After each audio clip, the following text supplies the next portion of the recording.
নমস্কার বন্ধুরা, কেমন আছো সবাই? আশা করি সবাই খুব ভালো আছো। আমিও খুব ভালো আছি। নতুন সকালে, নতুন দিনে, নতুন করে তোমাদের কাছে আজকে চলে এসেছি।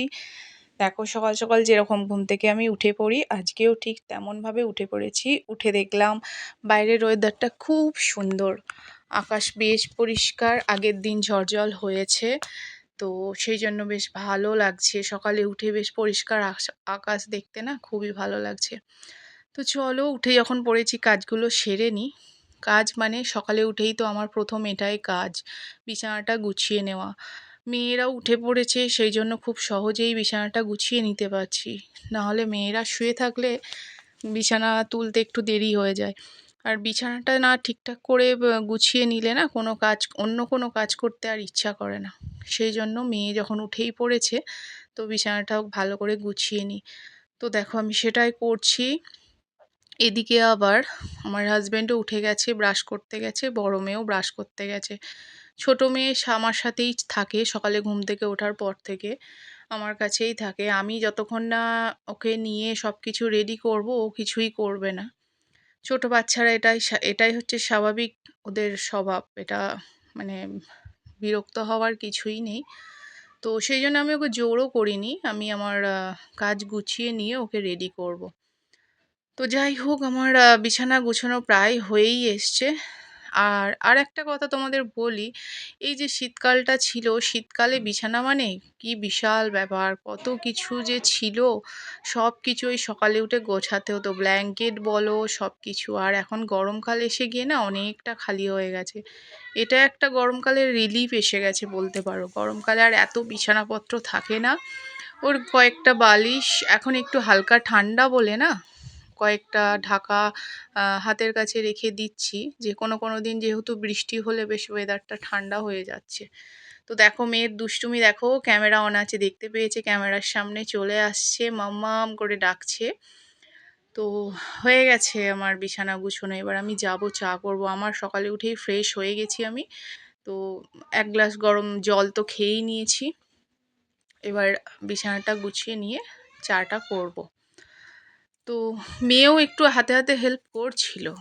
মেয়ে তো সেই জন্য এইসব কাজের প্রতি ওদের একটা টেন্ডেন্সি থেকে থাকে। এটা যদি ছেলে হতো, ছেলে হলে হয়তো এইসব কাজগুলোর প্রতি এত ইন্টারেস্ট আসতো না।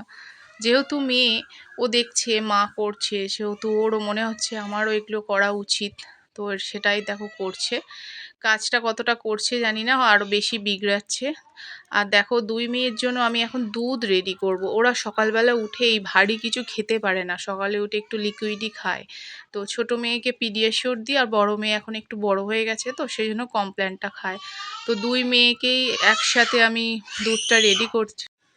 তো মেয়েরা যদি প্রথমেই সকালে কিছুটা খেয়ে নেয় না, এই দুধগুলো খেলে 2-3 ঘন্টার মতো এখন আমি কাজ করতে পারবো। 2-3 ঘন্টার জন্য ওদের খাবারের কোনো চিন্তা আমাকে এখন করতে হবে না।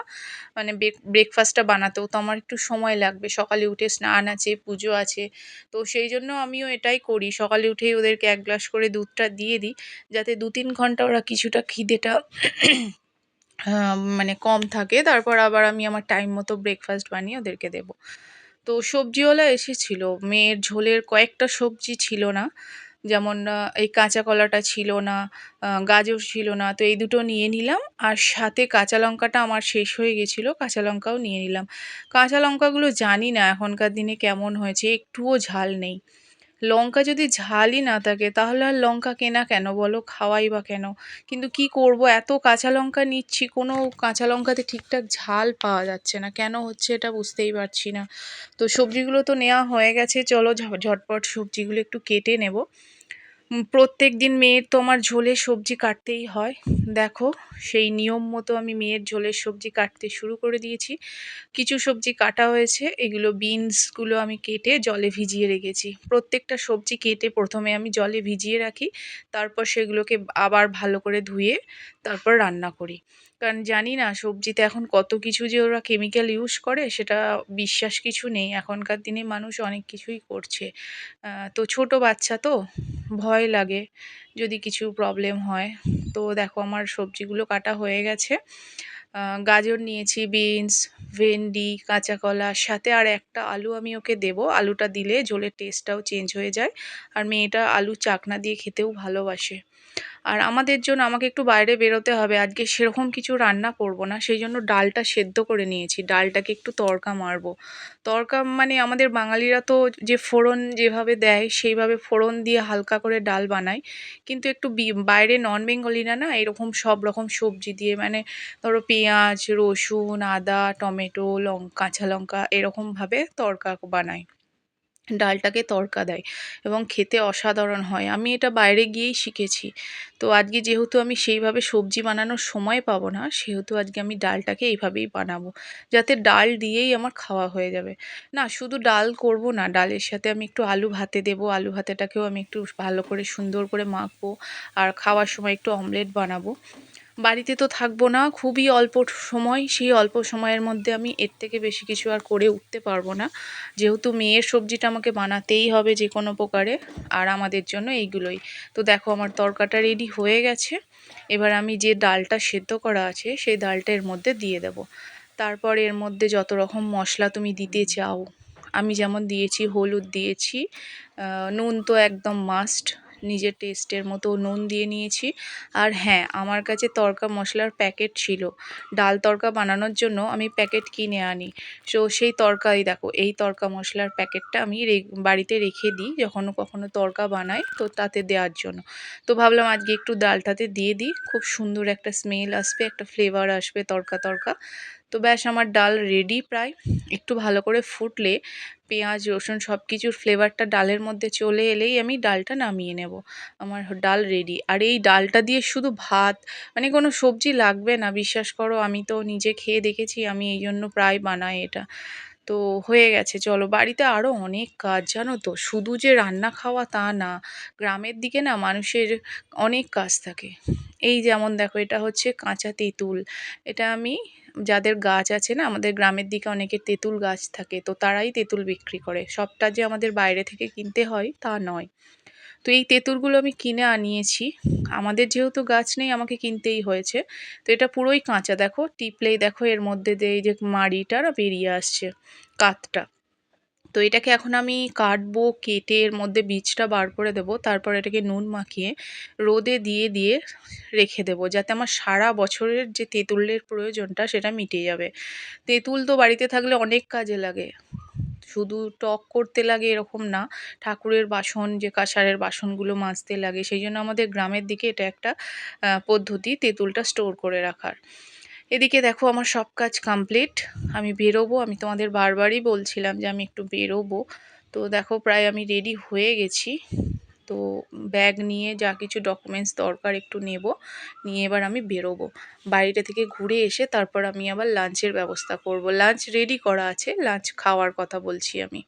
মেয়েকেও নিয়ে যাব সাথে করে, কারণ ছোটো মেয়েকে তো এখন কোথাও রেখে যাওয়া সম্ভব নয়। এখন বাইরে কোথাও বেরোনো মানে আমার কাছে একটা বিশাল বড় ব্যাপার হয়ে যায়। যেদিনকে কোথাও বেরোতে হবে মাথায় থাকে না, সেদিনকে সকাল থেকে টেনশন থাকে যে কখন বেরোবো, কিভাবে বেরোবো, কি কি কাজ আমায় করে যেতে হবে, এত কিছু মাথায় চিন্তা চলতে থাকে যে টাইমে আমি করে উঠতে পারবো কি না। তো চলো ফাইনালি আমি টাইম মতো সব কিছু গুছিয়ে বেরোতে পেরেছি। তো বাইরে যাচ্ছি, আমাদের গ্রামের বাইরেটা তো তোমরা জানোই কত সুন্দর। তো নতুন করে আবার তোমাদেরকে সেটাই দেখাচ্ছি, এবং আমার প্রত্যেকটা ভিডিওতে তোমরা এটা দেখতেই পাবে, আমি যখনই বাইরে বেরোবো আমার বাইরের চারপাশটা সবুজ, সেটা তোমরা দেখতেই পাবে। কারণ আমার কন্টেন্টই হচ্ছে ভিলেজ লাইফ। তো তোমাদেরকে আমি এর বাইরে তো বেশি কিছু দেখাতেই পারবো না।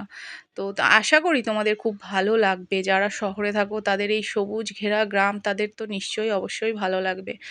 আর একটা জিনিস তোমাদের দেখায়, দেখো আমরা যে রাস্তা দিয়ে যাচ্ছিলাম না, সেখানে একটা স্টোর ছিল, মানে হিমঘর যেখানে বলে, যেখানে ফসল মজুত করে রাখা হয়। তো দেখছি লম্বা লাইন, প্রথমে তো আমি ভাবতে পারিনি না এরকম এতটা লাইন থাকতে পারে। তারপর যখন দেখছি শেষ হচ্ছে না, তখন আমি ভিডিওটা করতে শুরু করলাম তোমাদের দেখাবো বলে। এগুলো বুঝতেই পারছো ট্রাক্টর, কিসের ট্রাক্টর বলো, মাথার ওপর এই যে দেখছো বস্তাগুলো লাল লাল, সমস্ত আলু, মানে এত আলুর ফলন হয়েছে, লম্বা লাইন আলু মজুত করবার জন্য সব আলু এসে দাঁড়িয়ে আছে এইভাবে। মানে কি বলবো, কত দূর থেকে কত দূর পর্যন্ত যে এই লাইনটা রয়েছে তোমরা শুধু ক্যামেরায় যতটা দেখতে পাচ্ছ ততটাই দেখে বুঝতে পারছো যে আমি ঠিক কতটা লম্বা লাইনের কথা বলছি। এর আগে অনেক লম্বা লাইন ছিল, আমি তো প্রথম থেকে শুরুই করিনি। তো দেখো পুরো মানে একদম লম্বা লাইন। যাই হোক, আমি আমার কাজ মিটিয়ে দুপুরবেলা বাড়ি ফিরে পড়েছিলাম। বিকালের দিকে আবার একটু বেরোতে হলো। এমনি এমনি বেরোইনি, বাইরের কাজেই বেরিয়েছিলাম। খুবই জরুরি একটা কাজ আছে, সেটা অবশ্যই দেখাবো তোমাদের। চলো একবার নিয়ে যাই তোমাদেরকে সেখানে। দেখছো আমাদের গ্রাম কেমন সুন্দর হয়, পুকুর, মাঠ, গাছপালা, এর মাঝখানেই আমরা কত মানে এনজয় করি, কত ভালো থাকি, কত শান্তিতে থাকি। আমাদের এইগুলো দেখে দেখে না আমাদের মানে মনে হয়, মন ওই জন্য আমাদের মানে একদম মানে সবসময় প্রফুল্ল থাকে। আমরা মানে খুব খুশি সত্যি করেই। এই দেখো আমরা এখানে এসেছি। কোথায় এসেছি, এটা কি গাছ বুঝতে পারছো? অশোক ফুলের গাছ। আমি অশোক কুড়ি নিতে এসেছি। সামনেই অশোক ষষ্ঠী আসছে। আমার শ্বশুরবাড়িতে অশোক ষষ্ঠীর ব্রত করতে হয় এবং সেখানে অশোক ফুলের কুড়ি লাগে। তো সেটাই নিতে চলে এসেছি। তো চলো ভিডিওর শেষে চলে এসেছি। সারাটা দিন শেষ করে চলে এসেছি একদম ডিনারে। ডিনারে গরম গরম আলুর পরোটার সাথে আমাদের দিনটা শেষ হলো। সাথে আমার ভিডিওটাও শেষ হতে চলেছে। তোমরা আমাকে প্লিজ জানাবে আমার ভিডিওটা তোমাদের কেমন লাগলো। আমার একটা দিন, আমার একটা ব্লগ, আমার একটা লাইভ তোমাদের কেমন লাগলো। আর আমার এই দিনের ব্লগগুলো যে তোমাদের সাথে আমি শেয়ার করছি, তোমাদের কি সত্যি ভালো লাগছে? যদি ভালো না লাগে সেটাও আমাকে জানিও। তো আসছি, দেখা হচ্ছে নতুন আবার একটা ভিডিও দিয়ে। ততক্ষণের জন্য টাটা।